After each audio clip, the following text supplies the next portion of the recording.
There's a battle going on out there that will determine the fate of the universe. It's a battle between two great forces, one trying to pull the universe together and the other trying to push it apart. We travel to when time began to find the universe in a beach ball. Thanks for passing me the universe. We go down a mine to look for what's pulling the universe together. If you're an astronomer and someone says you don't know what 2/3 of the universe is made from, that irritates you. And we look for what's pushing it apart by searching for exploding stars. Hope I find one. I'm Alan Alda. Join me as Scientific American Frontiers ventures out into the dark side of the universe.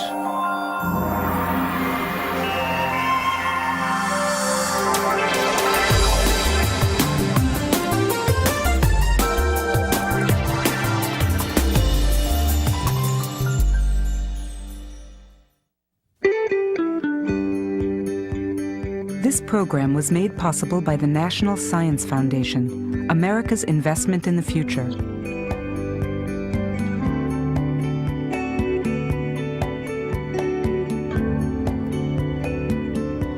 And by contributions to your PBS station from viewers like you.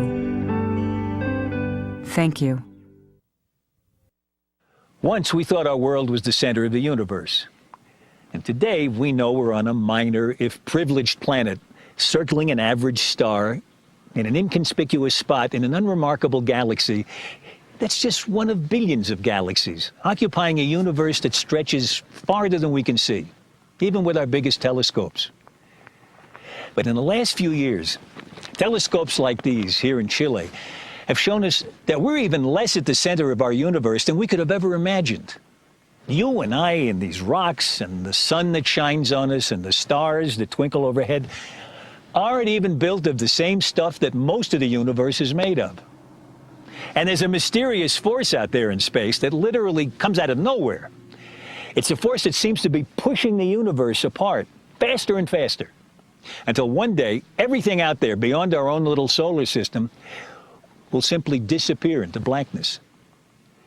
Our universe and our place in it just got a whole lot weirder.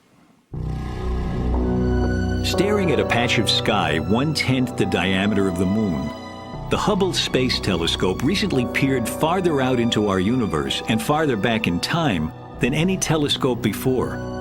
For 1,000,000 seconds it gazed, gathering light from 10,000 galaxies. The smallest and faintest are some 13 billion light years away, meaning their light has been traveling toward us since shortly after the universe began.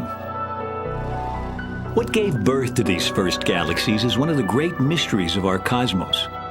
But astronomers now suspect that matter we can see in the universe, including ourselves, resulted from a titanic struggle between a form of matter we can't see, dark matter, and a force, dark energy, that we've only recently detected. Together, dark matter and dark energy rule our universe. And we're here to wonder about them only because in their battle for domination, which has gone on for most of eternity, neither has triumphed. 2, 1, main engine start, and liftoff of the Delta II rocket with the MAP spacecraft, exploring the past and future of our universe. This was the launch on June 30th, 2001, of a spacecraft able to look even farther back in time than the Hubble. Called WMAP, its mission was to capture the very first light of the universe.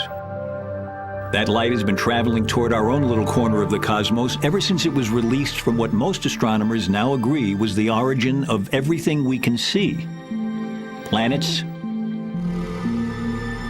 stars, galaxies like our own Milky Way, and the billions of other galaxies that have been expanding outward since the beginning. That beginning was the Big Bang, a ripping open of space and time, inflating in an instant to become an unimaginably hot cauldron of energy and matter. It was light escaping from that cauldron that WMAP was sent to measure. Light now reduced by its journey through eternity to a faint afterglow called the cosmic microwave background radiation.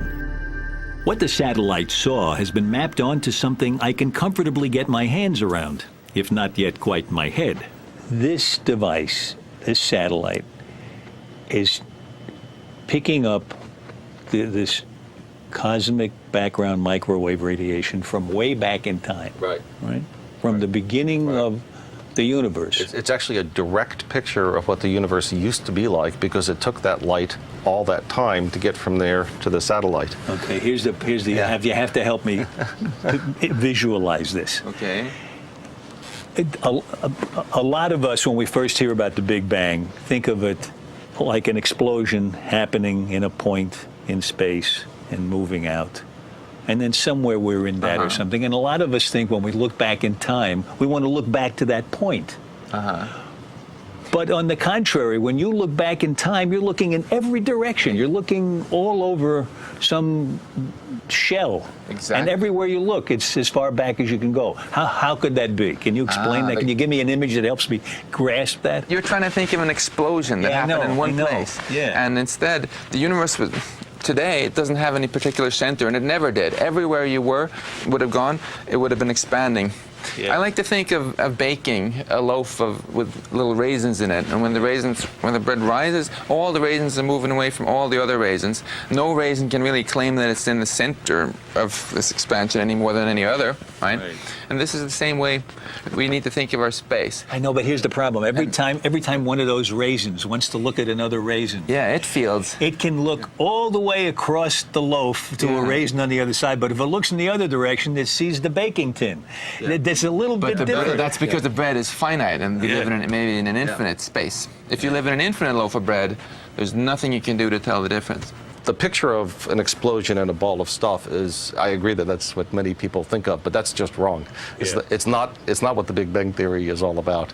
What the Big Bang Theory is all about is space itself. Think of it as being stretchy, and it's just constantly stretching, and it's stretching between every object everywhere, so that everything is getting farther away from everything else. And no matter where you are and you look out, you see a glow left from the So it needs to be called the Big Taffy Pull. Well, that would be a better name. Almost anything would be a better name. The infinite, then. The infinite taffy pull. Yes. Okay, well, I think you're getting me closer. All right. Okay. Show me what the implications of this mapping are. So what I really love about Chuck's beach ball is that it represents this very basic fact that even though space itself may be infinite, we can only see a finite volume. It's a huge volume. This is about 13 billion light years in radius, but it's still only finite, right? So we're in the center of this, and the most distant thing we can see is this hot glowing wall of hydrogen plasma, which is opaque. So, we just can't see what's on the other side. But on the side of the wall we can see, on our beach ball, it's the inner surface. The incandescent plasma just beyond has cooled enough to go from being uniform and featureless to having eddies and ripples. It was these tiny imperfections that were imaged by the exquisitely sensitive eyes of the WMAP satellite. Chuck and his colleagues have stretched the contrast here by a factor of 100,000 to prevent it from looking completely uniform. But there are, nonetheless, these tiny ripples where some places look hotter, others look colder. And that's just because there was a tiny bit more stuff in some directions than in other directions. And these little ripples are extremely important because it's because of them that we're here. If you just had something which was always uniform, it would stay uniform forever, and you would never make clumps, planets, and we couldn't be here talking.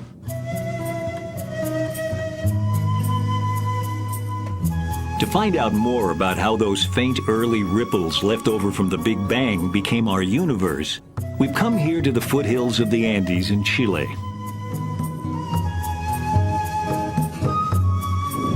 This region has become home to some of the world's biggest and most powerful telescopes. Lured here by clear skies and a smooth flow of air off the Pacific Ocean that reduces atmospheric turbulence, making for what astronomers call superb seeing. This is the site of one such observatory, Las Campanas, run by the Carnegie Institution of Washington, and the principal research site of an old friend of Frontier's, Alan Dressler. Well, welcome to the Las Campanas Observatory, Magellan telescopes. Thank you. There seem to be two. There are two. They're twin 6.5-meter telescopes, which means they have mirrors that are about 22 feet across. which is a good size, and they collect light from distant stars and galaxies. And this is where we do most of our research. Hi, Miguel. Hey, how are you? That research is focused on the formative years of the universe. At the beginning, we know there was a very simple distribution of matter. It was very smooth. It was very simple elements, hydrogen and helium. There were no stars, just gas. How did the universe go from being deadly dull with no variation to tremendously complex so that there are creatures on it that look back and figure it all out? That's the fundamental question. And this zone, this sort of 3 billion years in to maybe 8, is where most of that complexity grew. And we can see that evolving, happening by this strange ability to look back in time. I mean, only in astronomy can you actually look back and see 5 billion years, 10 billion years into the past. You can see the past because it took the light. All those stories about time machines. Yeah, it is. We got one. We're looking at. The light from the stars comes in and hits that mirror. Exactly. Gets reflected on another mirror that's above that us little guy here. up there. The little guy up there, which in turn reflects then the light through the hole in the black turret where there is another mirror, a diagonal mirror, 45 degrees, which directs the light to the instrument. When the light hits that mirror, how long has it been traveling? Well, for the things that I'm looking at with Pat tonight, the light has been traveling for about 10 billion years. So pretty much the whole age of the universe. And this is the first thing it hits after all that time. So it's got to be clean.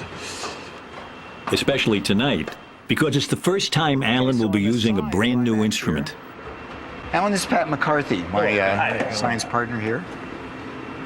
This is the slit mask. So if you turn around and look through the light, you'll see. In what they affectionately call the walk, Pat has painstakingly cut tiny holes corresponding to the galaxies he and Alan plan to study. In any area of the sky that we pick up, say a half a degree across, that's what this is looking at, that's the size of the moon, there will really be 100,000 galaxies, very faint, very distant galaxies. And we have selected, in this case, 700 of them we want to look at. So we must make sure that the light from those 700 goes through the spectrograph, but nothing else. Alan's new instrument doesn't just take pictures of those distant galaxies, it can read their spectra. In fact, nearly everything we know about stars and galaxies comes from analyzing their light with the aid of a prism, or more commonly, a device called a diffraction grating. When sunlight or any light strikes this, it's spread by color into its component colors. You can say how much red light, how much green light, how much blue light tells you something about the temperature of the sun. And the sun is a star at 5,000 degrees temperature, produces a lot of yellow light. And so the middle of this spectrum and the most intense part is yellow-green. And then we can see almost with our bare eyes. We see red stars and bluer kind of stars. That has to do with the temperature of the star, basically. Here, for example, in one of the first images taken with Alan Dressler's new camera, both red stars and blue stars are visible in a galaxy nearby. But in the spectrographs that astronomers use, the colors of a star can be analyzed in much finer detail than is visible in a rainbow. There are lines at precise locations across the spectrum that reveal what a star is made of, as well as its temperature and its size. The reason that's important is different stars of different size last, they live a different amount of time. The sun will last for 10 billion years. It's halfway through its lifetime. A star much more massive than the sun might only live for 1 billion years. So if we find those, we know that those are young stars. They cannot be any older than 1 billion years old because they would already be gone. So when I look across our galaxy, I could do them one by one.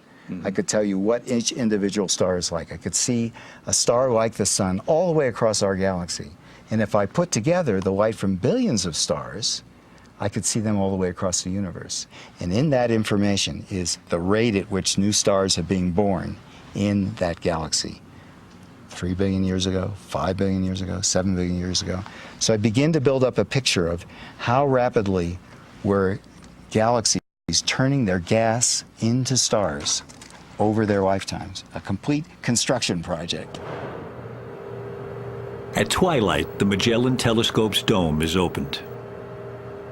We need to rotate 0.335 degrees.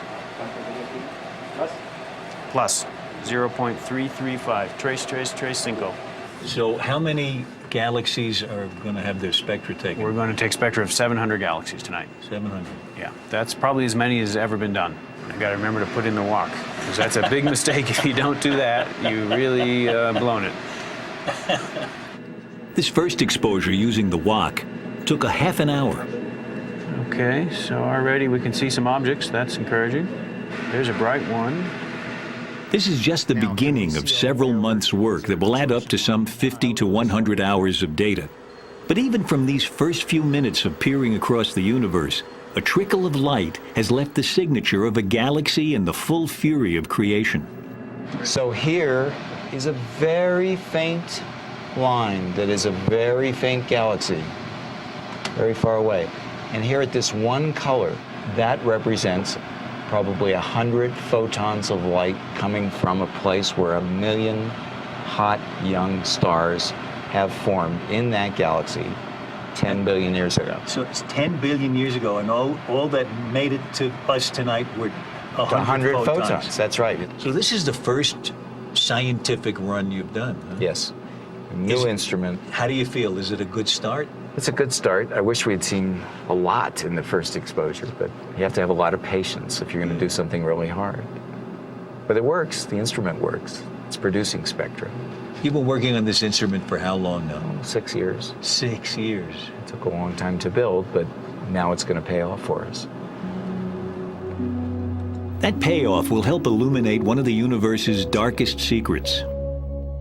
How those early ripples left from the Big Bang became the seeds of the stars. A vital clue to that mystery was discovered because a little girl loved watching the movement of the stars in the night sky outside her bedroom window. That story next.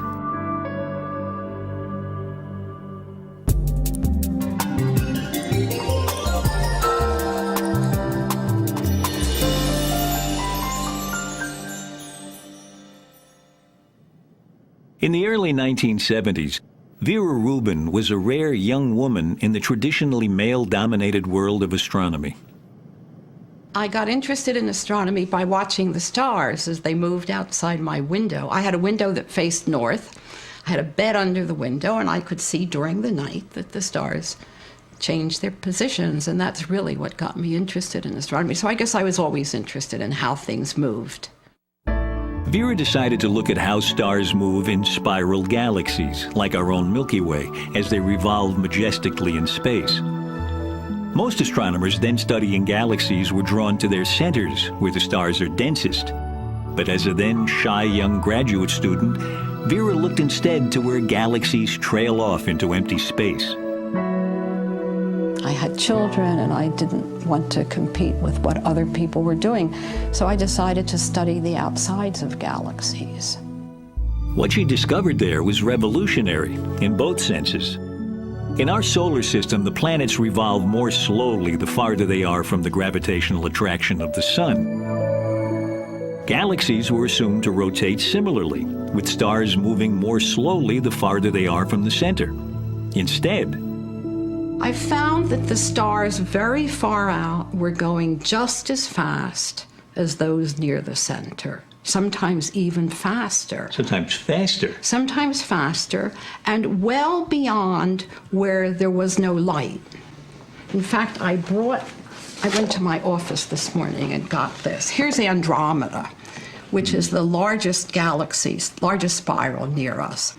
At our position in our galaxy, which would be like maybe a third of the way out here, we're moving at 500,000 miles an hour around the center of our galaxy. You hardly feel a wind. That's right. And you don't notice it because everything around us, all the stars near us, everything is going just at the same speed that we are. Yeah. So here are the velocities of stars and gas all the way across. Newton's laws, because this is where the luminosity is, would predict that the velocities rise and then fall rapidly, so that by the time you get out to what looks like the edge of the galaxy, the stars would be moving almost negligibly, very, very slowly. So what you see instead is they're moving very, very fast, all the way out there. So when you got that information, then what did you think you were wrong, or did you? No. You knew you were right. I never thought I was. Everybody never thought you were wrong. I never thought. No, I had some crazy ideas, and then it shortly settled that what would have to be was matter that isn't luminous, that you don't see. The galaxy has to extend that far out. There has to be something. There has to be matter that's gravitationally accelerating the little bit of gas that we could see. There had been hints of invisible matter in the universe before, but Vera Rubin's startling discovery confirmed it. Her observations implied, in fact, that galaxies are embedded in immense halos of dark matter, invisible to our telescopes, and yet making up most of the actual mass of each galaxy, including our own. The whole concept of dark matter is enormous. It means that when you're looking at the sky, you're only looking at a few percent of the universe, that most of the universe is invisible. To look into one of the possible sources of this invisible dark matter, we've come to California and the first mountaintop observatory ever built, the Lick Observatory, dating back to 1888. The founder is buried at the base of the telescope. Yeah. James Lick is buried at the base of the pier here. Does anybody ever think about that when you're in there? I used to think about it when I was observing at the 40-inch down the end of the hall, and in the middle of the night, the wind would come, whirring through the hall, and you'd hear the clanking of the old heaters, and yeah, I was pretty sure he was coming down to visit me. The original telescope here is still used to look at planets in our own solar system. We can open up the telescope and work. But Deborah Fisher is hunting for planets well beyond its range. In fact, for planets around other stars. So this is the little collecting mirror that we're going to use tonight. The starlight will come down and hit the mirror and is reflected up through that trough, slides up there, and goes through that hole in the side of the dome. Looks like fun, right? We want our photons to have fun. So the light that we saw, the light path outside. I love these little mechanical things. That's right. It's like something from Jules Verne. Exactly. But the magic part of our whole project really is this iodine cell. And now as the starlight passes through this cell, the iodine is absorbing starlight at particular wavelengths. And so finally, in the spectrum of the star, etched into the spectrum, we have a forest of iodine lines, thousands of them. And so it's essentially like a grid on our spectrum. Deborah is looking for tiny telltale shifts of a star's signature spectrum against that fixed grid of iodine lines. A shift that betrays a star's moving toward and away from us due to a planet's tugging at it. This backward and forward wobble also reveals the planet's size in orbit. The bigger the wobble of the star, the more it's doing that, the bigger the planet is going around it, and the faster it wobbles, the closer it is. That's exactly right. Yeah. Okay. So in that way, you can really tell us what's there. That's right. Deborah and her colleagues have found some 70 of the over 100 planets so far discovered orbiting other suns. Most of these planets are huge and orbiting fast, making their detection easier. Deborah's team's most dramatic discovery attracted the attention of a 4th grade class in Moscow, Idaho. And when we found this system, this first star with 3 planets, they sent me a letter, Dear Dr. Fisher, we've been reading about this discovery in the newspaper, and we're doing, scale models of the solar system with paper plates, but we wondered, if you'd named the planets yet, because if you haven't, we have a suggestion.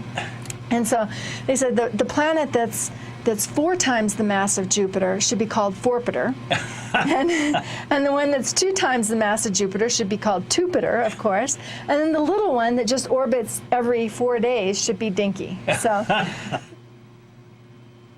The star that Deborah's observing tonight, she's already looked at some 200 times, and while it used to be thought an unlikely candidate to have a planet, she's now picking up the faint trace of a wobble.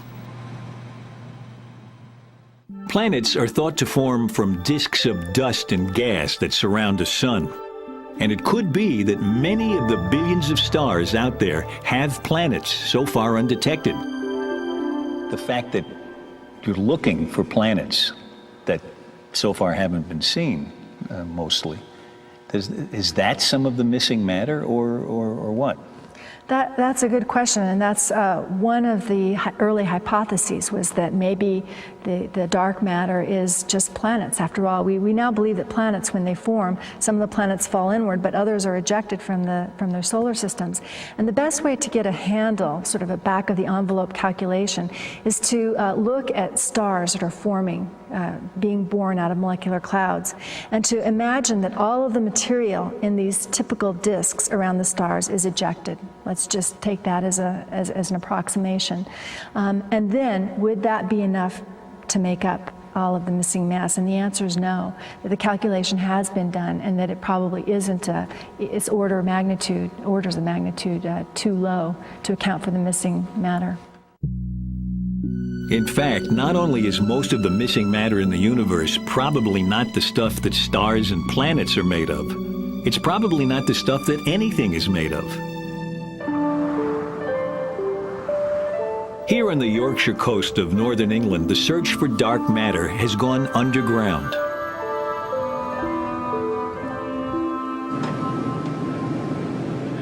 This is the Boulby Mine, whose mile-deep shafts provide cover from something tantalizingly similar to the prime suspect for missing matter. And if you're standing on the surface of the Earth and you put your hand out, you get hit. 1 cosmic ray a second goes through your hand. And that would spoil the detector signal that we're looking for. So we go deep underground, and then the large amount of rock between us and the surface shields us from the cosmic rays. So when we're down in our labs, rather than 1 a second going through your hand, it's 1 a week. But while cosmic rays are exotic, at least they're made from subatomic particles that science is familiar with. By contrast, the things Nigel Smith is trying to detect are bizarre even to physicists. Here, a mile down in a vein of rock salt mined to spread on the winter roads of northern England, he's in a race with some half-dozen groups set up in similar underground labs around the world to be the first to detect what are called, with tongue-in-cheek, WIMPs, for weakly interacting massive particles.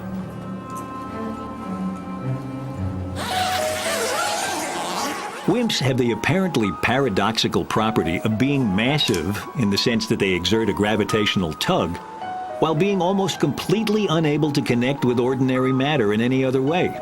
In fact, to call them weakly interacting is to be generous. Most of them pass straight through the Earth and don't even notice. Most of them pass straight through the Sun and don't even notice.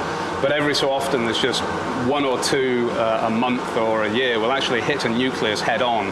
And that nucleus recoils, and it's that recoil that we're looking for.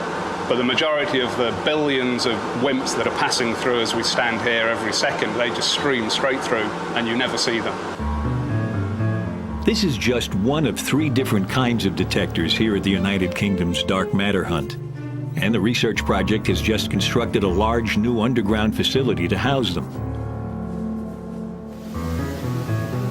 There are other detectors in tunnels beneath the Apennine Mountains in Italy, where a joint Italian-Chinese team has been claiming evidence for WIMPs, a claim met with skepticism from their competitors. While in the United States, a new facility is being constructed in a mine in northern Minnesota. All this effort to detect a hefty ghost particle that may not even exist. For those involved in the hunt, there's no doubt that it's worth it. It's a fantastic question. If you're an astronomer and someone says you don't know what 2/3 of the universe is made from, that irritates you, right? So you want to go out there, you want to find out what it is. And astronomers aren't the only ones in the hunt, which is why I find myself driving a golf cart through the longest building in the world, the Stanford Linear Accelerator in California. I'm following the track of a subatomic particle as it's accelerated during its 2-mile trip to a speed approaching the speed of light. Eventually, the beam of particles will be divided and spun around a couple of loops before crashing head-on into particles coming in the opposite direction and smashing into smithereens. We're visiting the collision point, appropriately, with both a particle physicist and an astronomer. The beam of particles will come down here and go through that pipe. And then you hope that an electron and a positron will meet, annihilate, and new particles will be born. It's from collisions like this that scientists have built up their picture of the fundamental particles of matter in what they like to call the Standard Model. But for the Standard Model to work, physicists have been forced to invent a strange mirror world in which the known particles have ghostly cousins called supersymmetric particles. This extra set of particles we haven't discovered yet, but they're our best candidate. We think it's the smoking gun for the dark matter out there.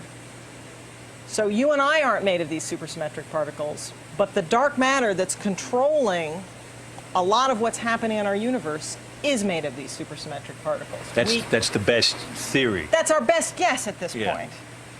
Now, this is interesting. You are pretty sure, or are you dead certain, that the that supersymmetric particles exist or have existed? We're going to get different answers. Less than pretty sure, but if this were a horse race, this is the one I'd be putting my money on. It is thought that supersymmetric particles are all over the universe? They're out there. Yeah. Yes. And how did they get started? Where do they come from? From the Big Bang itself. From the Big Bang. So are you trying to create a situation something like the Big Bang, where you get both the particles and the supersymmetric particles, the mirror versions of them? But I thought you needed something I thought you needed a lot more energy than you could possibly get on Earth to create a Big Bang. We're not recreating the Big Bang. Right, thank God, because I would stand a lot further away from it, and I'd wear that hat. But we are able, if we have enough energy in our particle accelerators, to create the constituents that were created in the Big Bang. And so, at the same time that astronomers are going underground in their hunt for the missing dark matter, particle physicists too are burrowing to build the biggest atom smasher ever in the hope of creating dark matter. This is the construction of what's called the Large Hadron Collider at CERN in Switzerland. Due to come online in 2007, the LHC will have gigantic detectors designed to peer into the wreckage of particle collisions of truly stupendous energies. If not quite the Big Bang, then certainly the closest we've ever been to it. The closest we've actually been to it, of course, was with the WMAP spacecraft, which mapped the ripples left as the Big Bang cooled. In the pattern of these ripples, the WMAP scientists see direct evidence for dark matter. You only get this if you have about 6 times more dark matter than all atoms combined. What we did is we generated literally tens of millions of possible universes on the computer, and we compared them with our measurement of the real universe that we have. And I think of it as like matching fingerprints. So this is the actual fingerprint of the real suspect, and we have a mug book of fingerprints, and we match them up, and we pick out the right suspect that way. And as Max described, that the right suspect has this substantial amount of dark matter in it. Today, then, the evidence is mounting that most of the stuff in the universe is not only invisible to us, but isn't even what the visible stuff is made of. But to astronomers like Alan Dressler, looking back in time to see how the universe began, dark matter is more than just astonishing. It allowed us to be. You're taking this picture of way back in time, and you're seeing the formation of the stars. Now, what role does dark matter play in that? It's very important to see how galaxies form, but they couldn't have formed, we now believe, without the dark matter, because there wasn't enough gravity and all this kind of material that we're made of to coalesce and make stars. And that's where the dark matter played the pivotal role. It actually held this, what we call baryonic normal matter, together and allowed it to begin to concentrate and to cool and then make stars. So that transition from, already there were these sort of wells, these places where gravity was strong, and all those atoms suddenly said, oh, there's gravity here from this dark matter, and they headed in that direction. So they fell into those little wells of gravity that have been growing since the Big Bang. But if dark matter's gravitational hug was indispensable to our universe's birth, we now know that from the start it's been opposed by an anti-gravity force that might, if things had turned out just a little bit differently, have overwhelmed it, and instead blown the infant universe apart. That story next.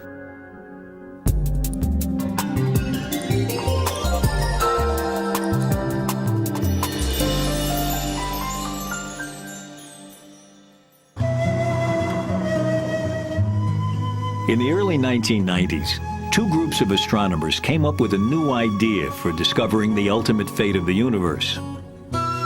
Both groups, which were soon to become rivals, used several telescopes in their quest, including this one at Cerro Tololo in Chile. They've had their nights on the telescope, sometimes actually immediately after our nights, or in between our nights. So do you go around looking for scraps of paper the other one's left, or what? No, sometimes we look at, we try to figure out what they've observed, but usually it's a friendly rivalry. Both teams used the telescope to look for the same thing, the death of a star. But not just any stellar death.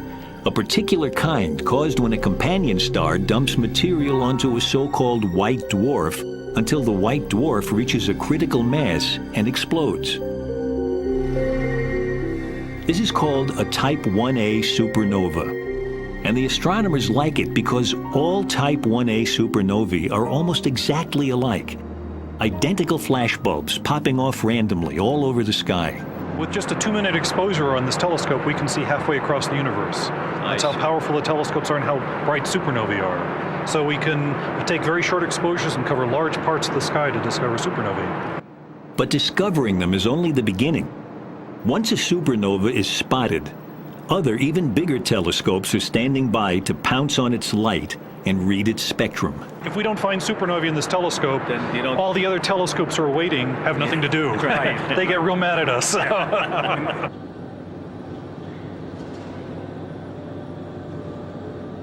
Is this the first time you're observing in this test? Yeah, this is the beginning of our season. So we're going to go 3 months now, 30 half nights searching for supernovae. And tonight is the first night. So your exposure is covering all of this, and that's even more than a full moon would be in the sky. So what's the probability that you'll find a supernova? In this one field? Yeah. It's about 1. It's one for this month. Yes. But so sometime during this month, you're going to, if you keep pointing there, you're going to catch at least one. Right? Oh yes, yeah, definitely. Yeah. So now the telescope is slewing. So the stars are whipping by. Here's a cool image. This is the first image that came off tonight.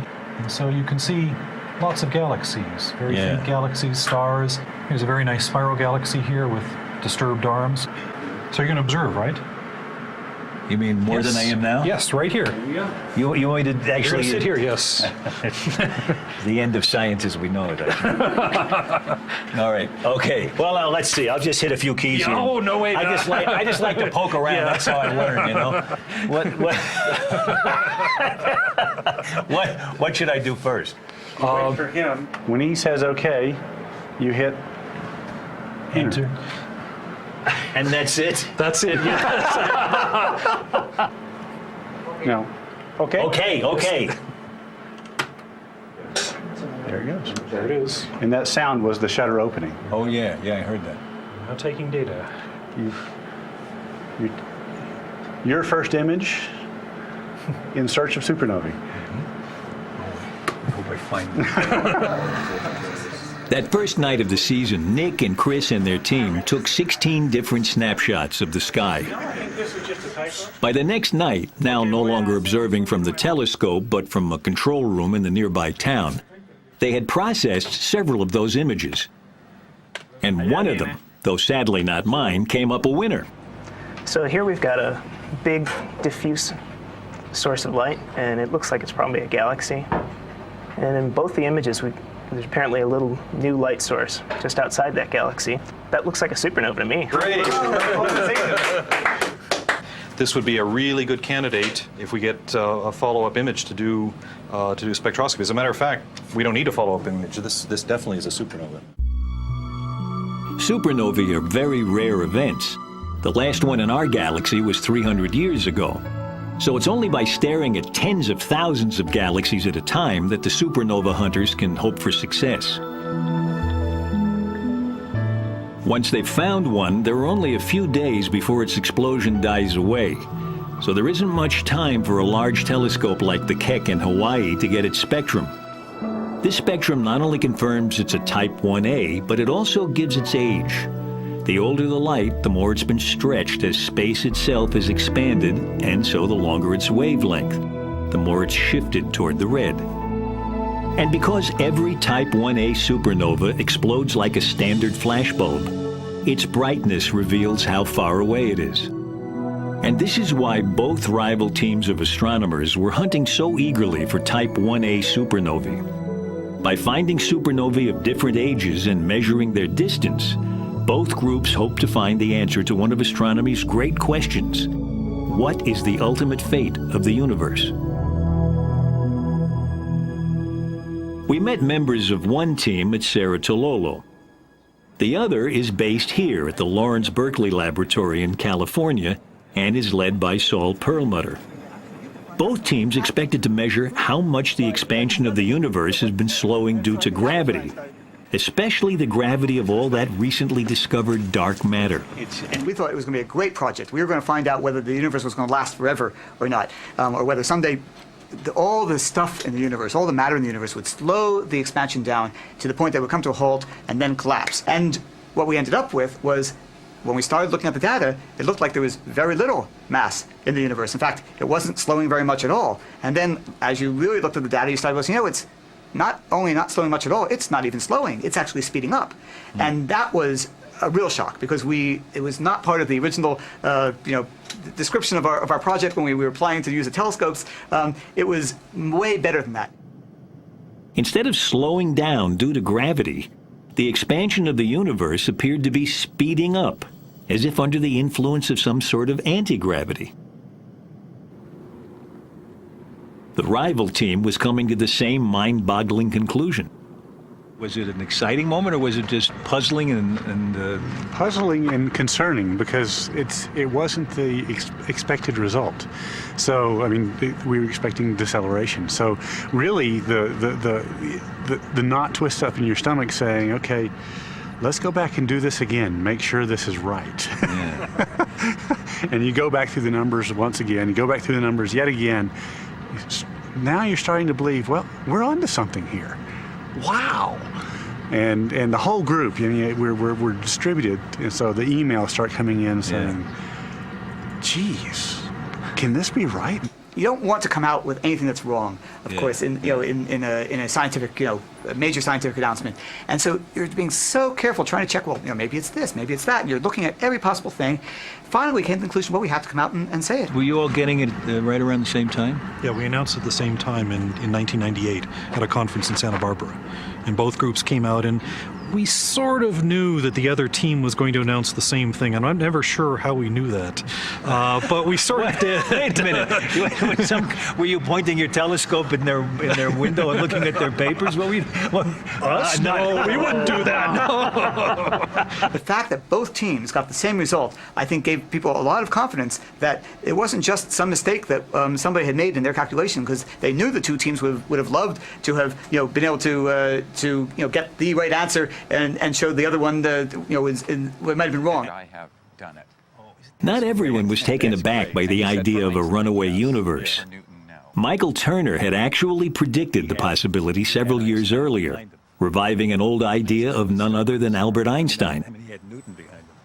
Turner came up with a name for a force that could push the universe apart: dark energy. But its roots lay in one of Einstein's famous equations. The notion of dark energy was, as I understand it, something that he came up with and didn't really understand he had come up with it. How far off am I with that? That catches a lot of it. I mean, in science, people were often confused. And so Einstein was confused about the expansion of the universe. His equations wanted a universe that expanded. And so he put in this fudge factor that canceled the attractive gravity of matter. When just a few years later the universe was discovered actually to be expanding, the cosmological constant, Einstein's anti-gravity fudge factor, was no longer needed. He gratefully discarded it, calling it his greatest blunder. But it's one of the wonderful things about science is when we are in this struggle to try to understand, we invent things. And once you take something out of Pandora's box, you can't put it back. And so this idea was laying around in our idea box, and it's sort of like anti-gravity. It's a repulsive gravity. And so it resurfaced again in trying to understand why the universe not is expanding, but the expansion is speeding up. How did you come up with the name dark energy? It's kind of a nice yin and yang with the dark matter. You know, so we have dark matter and we have dark energy, and they're fundamentally different, and that's, you know, matter is different than energy. And then, you know, today we have the battle between the dark matter and the dark energy. There is one uniquely privileged spectator to the battle between dark matter and dark energy: the Hubble Space Telescope. Perched high above the atmosphere of Earth, it has a clear view of the supernova beacons used to track the universe's history. We went to visit the control room for the Hubble Space Telescope in Baltimore. Nice to meet you. Welcome to the Space Telescope Science Institute. Thank you. I can't wait to see you. Yeah. My guide is supernova hunter Adam Reese. Can you tell me what all these folks in here are doing? I mean, there's constant activity and chatter, and what is it all about? Right. They're primarily monitoring health and safety. They're looking at telemetry. They're looking at temperatures and voltages of thousands of different components on the telescope and making sure they're all within their tolerances. They're looking at the heating on one side of the telescope when it's in the sun side. About once a week, we upload a whole week's worth of observations of what's supposed to be done that week to the telescope. And so if we find a supernova, for example, we usually have to find it by Tuesday, because Tuesday is the special day when they build the calendar for the next week. It's sort of funny. The light's been traveling for 11 billion years. It finally arrives, and it's got to arrive by Tuesday. In March 2002, the Space Shuttle Columbia, on what was to turn out to be its last completed mission, installed a new camera on the Hubble, the Advanced Camera for Surveys. This camera is much more sensitive to light, and it also has more area, so I have a better chance of finding a supernova every time I take an image in the sky. Adam's plan was to look back with the new camera to supernovae exploding when the universe was young. He found some half-dozen ranging in age back to 11 billion years ago. His hope was to find out if the universe has always been pushed apart by dark energy, or if it once had been reined in by the gravitational pull of dark matter. We have roughly... Adam Reese works closely with Mario Livio. Adam observes the universe. Mario comes up with theories about it. Basically, you have the universe behaving something like this. At first, it is expanding against gravity, so think of it as if it's held back by some sort of a spring. But it's getting bigger and bigger and bigger over millions, billions of years. That's right, that's right. And then at some point, it's... About 5 billion years ago, we think. It stops slowing down, and instead of collapsing, that's what we would expect it to do, get that big and then come back, right? Well, even if not come back, but at least go slower and slower and slower. Right. Instead, it suddenly starts going faster and faster and faster. And you found out when it started going faster and faster? That's right. We actually witnessed the transition from the more recent accelerated expansion to the earlier slowing expansion. This turning point in the history of the universe came at about 5 billion years ago, when dark matter began losing its gravitational pull against dark energy's inexorable push. You know, gravity decreases in proportion to distance. You know, if you double the distance, gravity becomes 4 times weaker. Right. This force that you get from the dark energy, when you make double the distance, the force becomes twice larger. Oh yeah. We think it's a property actually of the vacuum, and so when there's more vacuum between you and a distant galaxy, there's more of this dark energy. So the force is bigger. there is a factor of an increase in the amount of dark energy that has a factor on the speed. Yes, that's right. It's a little bit like a built-in spring in the vacuum, and as something gets further away, there are more and more of these springs connected, and it's harder to compress. In fact, they're pushing more and more, and so the bigger the universe gets, dark matter is losing its pull on the universe. Dark energy is gaining its push. It's always been there, right? The question that's now obsessing astronomers, including Michael Turner, is what dark energy might be. So we just don't know what it is. If it is like Einstein's cosmological constant, then it's just the energy of nothing. And according to quantum mechanics, nothing is not nothing. It's full of particles that are living on borrowed time and borrowed energy. We call They pop into existence. And then when the accountants come along, they disappear. And so if it's the energy of nothing, it's always been there.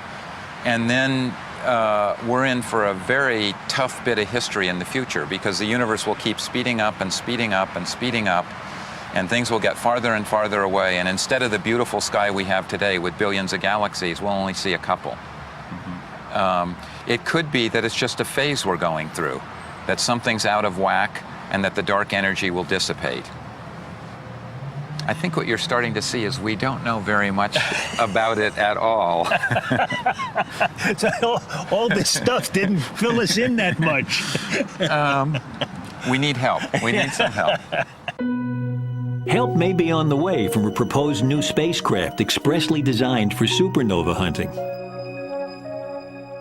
With a camera able to image thousands of supernovae at a time, the SNAP satellite would hugely increase the number of beacons out there measuring the universe's expansion. This might not only help find out what dark energy is, but also help answer what is perhaps the deepest question of all.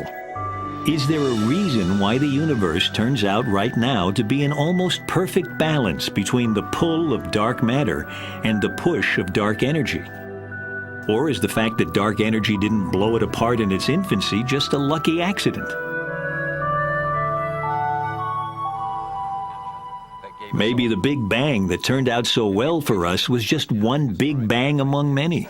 That if this burst of expansion happened here, there's no reason it wouldn't have happened here and there, and in the past and in the future. Right. In the same universe. In the same universe. In what was the same, what started out as. So now we need new language. Yeah. So the universe is a whole ball of wax, but they're different, disconnected pieces. Right. It was like bubbles in a glass of champagne. Exactly. The champagne is the early, or a universe at any given time, or the multiverse. And each bubble is a new universe. It's a new universe. If this is our universe, where would the other universes be in this multiverse? Thanks for passing me the universe here. We're actually kind of sloppy in astronomy when we talk about the universe, because what we usually mean is just the interior of this beach ball. The part of the universe that we can observe is what we call the universe. And that's, of course, strictly speaking, not true at all, because I don't have a single colleague who would entertain that space just ends here. That there's a sign here saying space ends here. Mind the gap. We all believe that space goes on outside, and most of us believe that space actually goes on forever and is infinite, which means that there's another sphere like this, and in the middle of that, maybe there's another planet where people discuss their universe and can't see ours. There's probably infinitely many of these. If you have this ensemble of universes, there may be some basic things which are true for all of them, but there may be some quantities which are accidental in these different universes. Some of those universes will allow life to evolve and us to be here and speak about this, and some won't. We said at the outset that our universe just got a whole lot weirder, dominated by matter we can't see and a force we can't feel. But maybe it's even weirder than that. Not only are we not at the center of our universe, maybe we're not even in the only universe.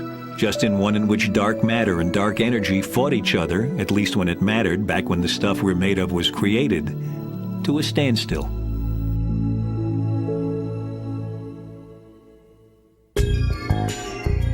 Come visit us at PBS Online. Scientific American Frontiers can be found on the World Wide Web at pbs.org.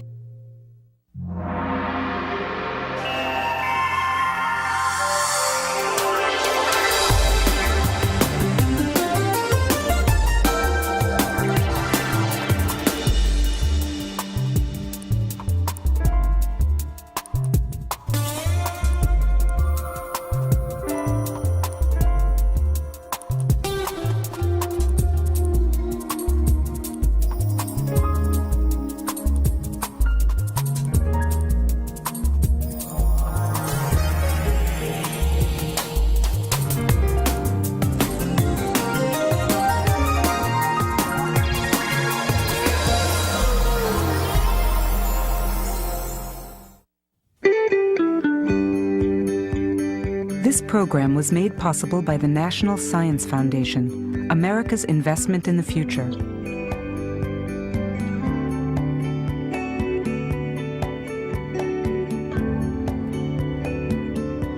And by contributions to your PBS station from viewers like you.